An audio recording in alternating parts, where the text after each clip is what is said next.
All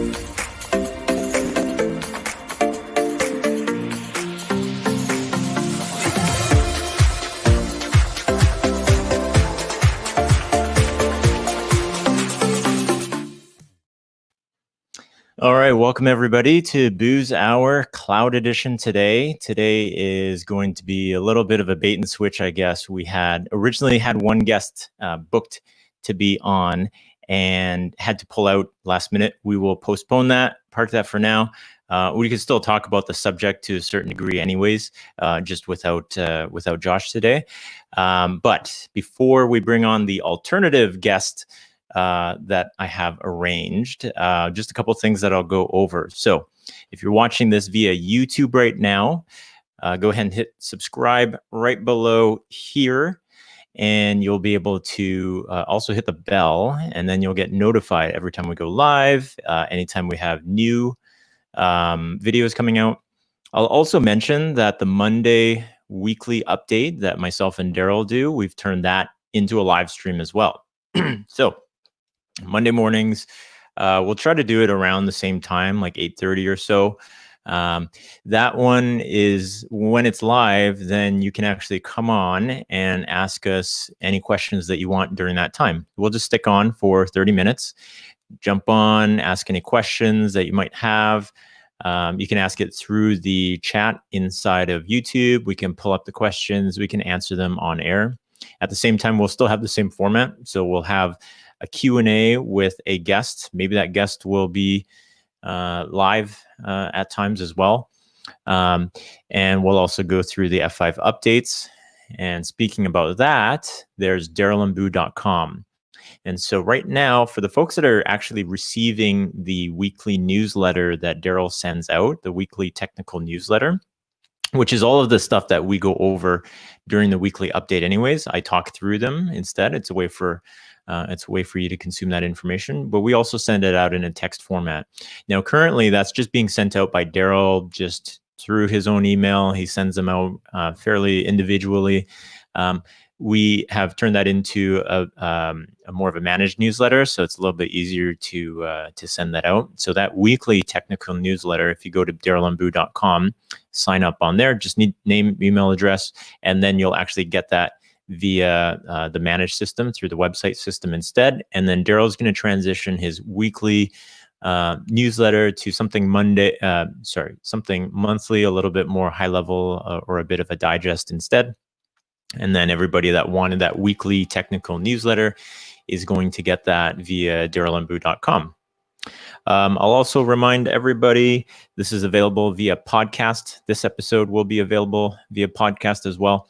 And that's on Apple, Google, and Spotify. I realize people are, if you haven't already, some people are actually starting to head into work and commuting.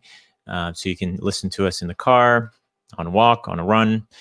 But that was kind of the number one feedback as I spoke to people as far as what they thought of the show. A lot of people said that they'd actually rather listen to us rather than see our beautiful faces, which is a bit of a jab, I guess. But at the same time, I'm happy to deliver that content to you via audio as well. So that will be available. Also, there is the other YouTube channel, Buu's Hour B-roll. I'm starting to put all the clips and stuff into that one. We'll see how that works out. I also have an Instagram account called Buu's Hour. You can get all the clips on there as well. So that's all of the things that I wanted to remind you about today. Again, subscribe if you can, just below here. I will bring on my guest right now. Today, we've brought on Tim Wagner. Tim, welcome to the show. Thanks for having me, and I'm a little discouraged. You brought me on, so it's going to definitely bring your viewership and seeing your pretty faces down. And B, you didn't mention listening to your podcast while woodworking. Just going to say. Oh yeah, you're going to need some noise canceling headphones, I guess. Eh? Do you know IsoTunes? Have you ever heard of them? No. Oh, so you have to look. So I'm an IsoTunes fan. They are OSHA approved, because I'm in the US. OSHA approved headphone that only allows you to go up to a certain decibel, but they're also noise canceling, and they're like earplug headphones. Oh, really? Yeah. Interesting. IsoTunes. So they're marketed towards people that are doing things like woodworking or just noisy places? Construction, anywhere that's governed by OSHA, where you want to listen to music, but also you have to have earphone or earplugs in. That's kind of the Okay. market. So a lot of contractors and dorks like me who hobbyist woodworkers and sprayers and everything else. Yeah, that's cool. Do you have air like an air purification system in your garage, or filtration system? Sorry. I have one for dust, like a ventilation system. I got a dust collector, but when I spray, I'm in Texas, so it's hot. So I go outside and put up like a little, like one of those camping canopy things you would use, like, you know, at a sporting event. Put up those, wrap it in plastic, and spray away and wear a respirator. Okay. Yeah, cool. So I've brought Tim on today because everybody who is going to tune in and wonder where Josh Sorley from Equinix is, we're going to have to postpone that one. We were going to talk about Equinix and maybe just kind of come up with some interesting ideas on what they can do with their acquisition of the Bell Q9 data centers. That was only just recently announced, so that's fresh news anyways. By the time we end up talking about that, that's still going to be very relevant for everybody. So we'll just push that out a little bit. But found out about that a couple hours ago, and then I pinged Tim, and kind of in the theme of cloud and data centers, public cloud anyways, we've got our F5 Cloud Evangelist, Tim, who is able to jump in. And Tim's been up to Vancouver and seen a number of our customers before, so familiar face to some of the viewers right now. Yeah, and Boo, we can talk about Equinix a little bit, right? And I have a lot of cloud conversations and theoretical architecture conversations with customers, and even just random, I won't even say customers, just random folks, different organizations that you run into. And I actually think it's a pretty strategic thing. So outsider looking in, I have no insider information on the acquisition, to be clear. I think it's actually really smart for them, specifically because of some of the data privacy, specifically in your province, right? Mm-hmm. Some of the data privacy and data rights where it's got to stay in country and things like that. It could be a good architectural strategy for customers to front the cloud as opposed to running all infrastructure in the cloud. Yeah. Yeah. And so you've built out and you've talked about that architecture quite a bit with our customers and with other customers, right? Mm-hmm. Yeah, we call it the secure cloud architecture, and that's one angle of it. But where it comes from is asking ourselves the question of what value are you wanting from the cloud? Now, some will say I'm like the anti-cloud cloud guy, but I'm actually not. I'm the let's use the cloud for what provides the best business outcome, and whatever that answer is for your business is what you should do. I just don't know. The question I'm asking myself is, running a huge infrastructure inside of the cloud, when I can take that telemetry data from maybe a front of cloud like an Equinix and put my apps where the data actually lives in the cloud, where I can apply machine learning and all the cool data manipulation tools they have that you could never build and scale on your own. Could I put that there, front the cloud in regional locations, and get a better experience at a much more cost-effective price? And how many times have you seen, because I've seen this a few times, where a customer hasn't done that value planning, and then they've gone whole hog into cloud and said, let's use all the tools and do all the things with this cloud provider, and then they actually pull back? Yeah, a lot. Pretty much, I would say, I think every customer goes through that at some level. Now, it's not pull back everything. Like, I don't want to give the impression people are running from, right. Clearly they're not. But what I do see is steady state potentially being not in the cloud. And when I'm saying not in the cloud, I'm talking infrastructure components. The apps and data is absolutely living in the cloud still, but the infrastructure around it and maybe some of the delivery technology is maybe not. Maybe that gets taken back, if you will. as the front door. But the reason they're doing that is steady state runs more efficiently if you essentially own it or are leasing space like you do in Equinix versus renting it by the hour or something like that. So they'll burst to the cloud for scaling up their infrastructure, but run steady state. And we see that even in large places who have very bursty traffic, right? You can imagine retail does that a lot, where they burst on certain days of the year and other days it's pretty steady. Yeah. And then at that point, once you've kind of fronted the cloud, then you have a lot more architecture possibilities then, right? You have a place to put certain things that are static, and you have conduits to everything. Yeah, and if you pick the right provider, you have high-speed connectivity to the cloud, right? Very simply, or your data center, your private cloud. And it can be very efficient, but what you've also done from a security perspective is created or minimized risk by limiting the front doors, right? Most effective way, I use the Army or Marine Corps or whatever military you want to associate it with.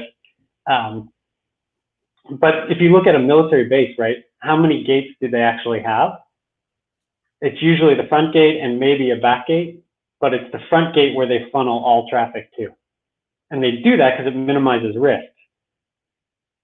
Similar concept in your technology stack. Yep. So I will remind everybody, this is an Ask Me Anything episode. Every episode is an Ask Me Anything anyways. But we'll just remind that to everybody. If you're on, you have any burning questions for us, we can cover cloud security, woodworking, real estate investing, moving to Texas. Abandoning Illinois. Yeah, how are you liking it in Texas so far? We love it. We love it. And to be fair, we were, right, I'm born and raised in just a suburb of Chicago. But I was looking for a different life and less cold winters. Ironic to say to a guy who lives in BC. But I guess you're not Saskatchewan, right? Or Edmonton. Yeah, we're more Seattle-like. Yeah, but you get cold in certain parts. Yeah. Oh yeah, the interior for sure. Yeah. So, wanted to change the scenery a little bit be outside more. And personally, I wanted a bigger garage, so I moved 1,600 miles to get a bigger garage for my wood shop. That's now everything's bigger in Texas. Your home is quite a bit bigger. Well, I don't know. Did you have a home this size before? So my house in Illinois, I don't know, it's like 39. So it's actually a funny story how we ended up at this house. You don't know this story, but long story short, we remodeled our house in Illinois. It was like 3,900 square feet, 1920s, Dutch colonial. Did all the remodel. Myself, my cousins are contractors, so we did it all, indoor and out. We got done after 5 years and we're like, okay, let's move. So we had a house that we were going to buy. It was a brand new build. We were buying it from the builder. It was 3,900 square feet in Austin. Now, mind you, I'd never seen this house in person. My wife has an office here, so she was coming down here. So she would go look at houses after work and that type of thing. So she saw it. We're going to go buy it. We had some issues with the builder. He didn't want to get out, blah, blah, blah. So she happened to have looked at this house 3 months prior, and it was still on the market. And so she's like, well, it's bigger than we want, right? It's 5,000 square feet or something, but I've seen it. So we put in an offer. They accepted the offer. And the first time I actually walked through this house in person was at the inspection. Oh, wow. And my wife hadn't seen it again for 3 months until we moved in, the day we moved in. So she'd walked through once? Yes. Oh, wow. Wow. Yeah. Yeah, because during that, I had a sick dog, and so we weren't traveling together, and so it was, it was an ordeal. But wow. So were there any surprises then? Yeah, it's bigger than we need. It's relative. It's in a subdivision. I'm not a subdivision kind of guy. Like our other house was on 5 acres and kind of the middle of nowhere. This one's on an acre in like a golf course community thing. It's good because you're close to things, but I'm not a golfer, so I don't really get into that whole culture thing. So to me, it just means people close to me, but that was a little bit taking getting used to. But other than that, I love that you can actually live outside here. Yeah. Yeah. And Texas, I mean, you hear about people in California really eyeing up Texas at this point. Yeah. And specifically the Austin. So I'm just north. So if you know Dell, I'm about 20 minutes north of Dell. The Austin area is full of people from California because they can get much more for their money. It's a little bit better of a tax culture in Texas. Right. Yeah. Yeah, for sure. And it is a cool city. Yeah. So we had spent some time in Austin at one of our F5 get-togethers for the team, and I love that place. Like, it's got a cool vibe to it. The taxi drivers that I was with was pointing out lots of landmarks and stuff. It seemed like just a really cool spot. It is, and you can go from like country, like flatlands, like what you think of the flatlands, the panhandle of Texas, and sort of desert-esque to about 15 minutes east of me, and it's the hill country, and there's tons of creeks and lakes, Lake Austin, and tons of hiking and underwater springs, and so you get kind of the best of both worlds. Yeah, that's really cool. Awesome. So since you've moved there, you've taken on some woodworking projects. I put on along the bottom here, there's 3 things that you can ask us: cloud, security, and woodworking. Why don't we touch on your latest woodworking project, and then we'll talk about cloud and security. So I'm kind of a jack of all DIY kind of guy. You'll notice the hat is actually total dork. The hat is Beach and Barn. Okay. Is the company. So it's a rooster on a surfboard in a barn. And the barn is because I love pole barns and the concepts of them. And there's a guy I follow on Instagram, our buildings, who's from Illinois, small town, and he helped design this hat. So this is my way of like supporting, because he writes good content. So I do a little bit of everything: electric, painting. I just painted the upstairs of my house, trim doors, everything, shutters. But woodworking, I'm in the middle of cabinet builds. Oh, wow. To redo our pantry. So Yeah. I'm moving cabinets, dovetail drawers, finishing. I do the whole thing. You're experienced, but the folks that want to get into cabinet making, that's a very fine art even, right? Like, you have to be pretty precise with that kind of stuff.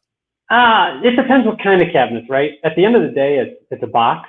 You're taking 4 pieces of wood at the right size and putting them together, and you don't see most of the box. So yeah, you can be super high end and use all sorts of Festool or Lamello connectors and hidden connectors and mortise and tenon, or you can use screws because you're never going to see it, right? So there's certain levels. Sure. As you get into face frame cabinetry, right, you can do a little more. That's where pocket holes and those things come in. But I say I've done tables and stuff. I like building tables, but I like to try to do it without having all the expensive tools. So my biggest tool is a table saw. I have good sanders, and then I straight line rip with a track saw. I plane with a lunchbox planer and make it work from there. I don't have a big expensive shop setup. Oh, wow. Yeah. That's cool. What's the name of the guy that designed the hat there? So it's the company where you buy the hats is Beach and Barn, small company in North Carolina. The guy itself that inspired the design is RR Buildings. He's on Instagram, it's RR Buildings. Let's pull that up here.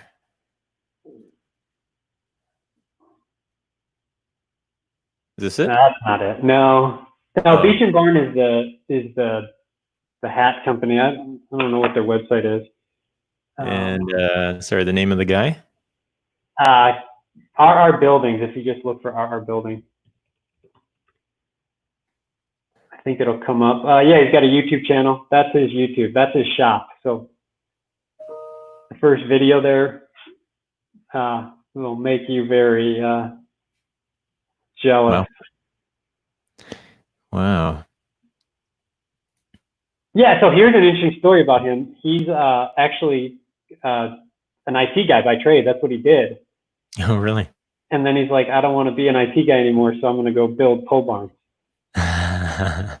That's funny. You know what I find really relaxing about, not that I'm at the same level as you are with woodworking, but I do draw similarities to engineering stuff, whether it's engineering, and this is a segue back into cloud, but engineering things in a proper way so that it all fits together. And then you have a final product that other people look at and they're like, wow, that looks amazing. And then it's a result of all the things that you spent time to think through and put together and be considerate about everybody's needs and what they want to see in the product in the end. Yeah. Yeah, and I like it because it's the logical flow, right? So I like to, like, the one problem I have sometimes with cloud is everything's abstracted, right? Like, you can't touch it and feel it. So you don't know what you really accomplished some days. With woodworking, you get to touch and feel it, but it follows a logical process. And what you start to learn, even the most complicated joinery, if you just break it down to the steps, it becomes this pattern you can follow, and you can always produce the same thing. So it's right. It actually all works really well together because it's the same logical application of talent. Yeah, that makes sense. Which is, so we kind of bring that back to cloud, and we look at things like some of the things that those guys in Fed, Michael Coleman and Bill Church, have worked on for the secure cloud architecture, the secure Azure cloud architecture. They put into a GitHub repo, and it's reproducible every single time. I've seen Michael spin it up before, and with a few commands, he can get that entire environment up and running, and it's cookie cutter, and it's there, and it can run. Yeah, in 10 minutes, I think he can get that from start to finish, deploying 2 VPCs, a security VPC, and some F5 services. Yeah, and the beauty of like that whole concept, whether it's GitHub or just a pattern, is that when everybody understands what the pattern is, it's very easy to create the outcome that you want, right? Because you could say, okay, I know this is predictable, so I know what I'm going to expect from Michael to build. I know how to do my next step before it's actually built, because I know what I'm expecting. Yeah, and I think too, when you talk through that, when you talk to other people having to understand or look at what he's built, I see some people think of the concern of, hey, all of these manual tasks have become automated, and so where do I fit in all of this? But there are definitely people that have to know how the buttons are built, and they have to know individual, like Michael is a guy that knows all of the components anyways. But in an environment like that, in a real world scenario, it might not be one guy that knows all those individual components. So we still need specialists to be able to touch individual pieces and contribute.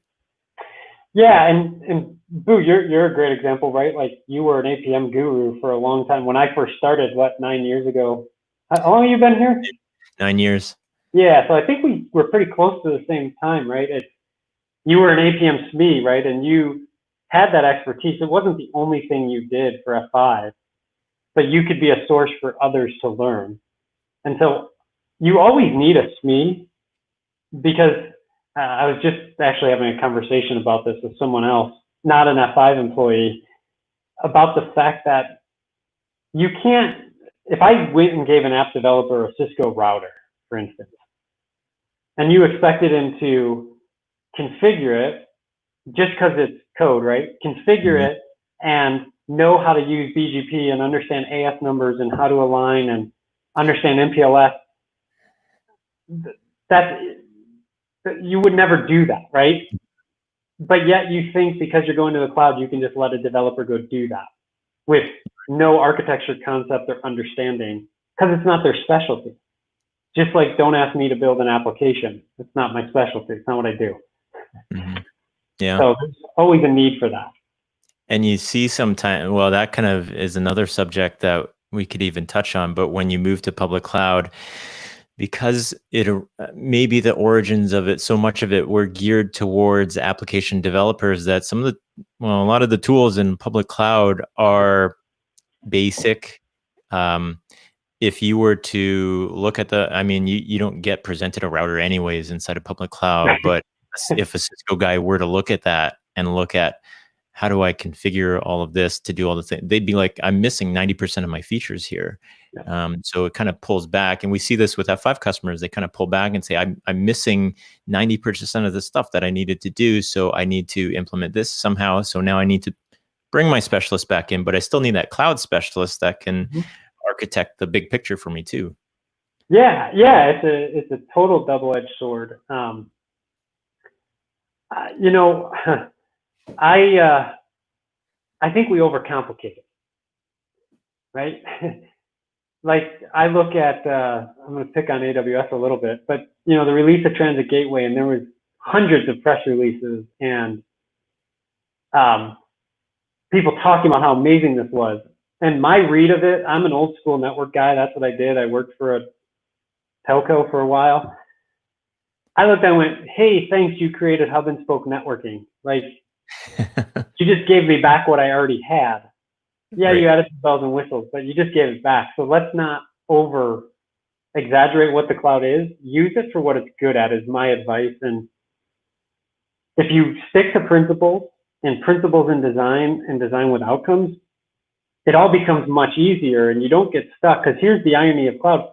A lot of them take open source tools, fork the code, and then build a private offer, right? And I don't mean private offer from a consumption model. I mean a specific product. That's okay and that's cool. But then is that against the open source community? So it's really an interesting dichotomy that gets created for people who believe truly in open source, and then it gets monetized without contributing back. Is that? Yeah. I mean, and this isn't a knock to public cloud providers, because we've had many discussions with Microsoft and AWS where they're like, you know what, if the right tool is to get the F5 in there, let's do what we can to get that architected and to make it work. Because ultimately, to the Microsoft guys or to the AWS guys or to the Google guys, they don't really care if the customer doesn't use this one widget over here. They're also more concerned about having an overall solution that meets the needs of the customer as well. Yeah, and I'm not saying that to pick on the cloud providers. I hope that's not how it's interpreted. Yes, you could run with their basic load balancing in some cases, and that's an F5 guy saying that. And it is good enough for some cases. But all I'm asking people to do is you got to really think through the outcome you're after, and you can't marry something so much that you can't leave it, I guess. And maybe it was my grandpa who said this, but never love something that can't love you back. That was always his advice, and I finally think I understand it. But that's true. Don't fall in love with it that way, because it's not going to love you back and it's not always going to be perfect. So you've got to build flexibility into your offering. And I just don't believe you can have flexibility when you choose all products created by a cloud provider. And by the way, that's not cloud native. Just because they create it doesn't make it cloud native. Fair. Yeah. Fair point. And that kind of, ties us back to Equinix as well, in that the public cloud providers, Microsoft and AWS, they also partner with and love Equinix because they're able to get people to the cloud faster, enable them to have all the tools that they want inside of public cloud. So everybody's happy at that point. I think that the final point is that everybody just wants it to work. Yeah. And whatever it takes to make it work and to make everybody's life better, people are all for that. Nobody's out here trying to scrounge up every last nickel to get you onto the whatever. They just want it to work. Yeah. And what I would say to do is draw draw a data flow, then draw a control plane flow, and don't put any logos from anyone. Just put the services you want in that flow. Don't put the locations, don't call it your data center or not, and see what the picture looks like. Design like no one else existed. And then go put it into practice once you've agreed that that is the pattern you want.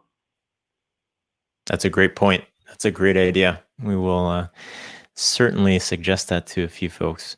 Well, we've hit the half hour. That went pretty quick, Tim. Thanks for jumping on today. That was awesome to have you. Thanks for being a good sport and jumping on last minute there. I like being a pinch hitter.